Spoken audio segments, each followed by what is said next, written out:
లాస్ట్కి పోయినారు. జరగండి సీట్ బెల్ట్ ఉందిలే.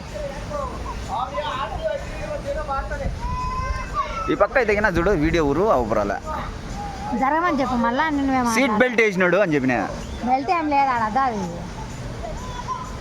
కడ్డీ ఉంది. బెల్ట్ ఆడుంది దానికి, అదో కడ్డీ.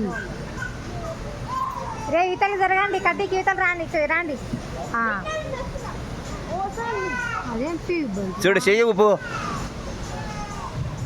పెద్దోడు చిన్నోడు ఆయన కింద కింద ఉన్నాడు. బా కూర్చుంటారేమో, ఒక రౌండ్ కూర్చోబెడదాం. బాగా కూర్చోబెడదామా, ఏం ప్రాబ్లం లేదు. స్లో కదా, స్లోగా ఉంది. స్లోనే ఉండద్దు, కళ్ళు తిరుగుతాయేమో లేదు. వద్దులే.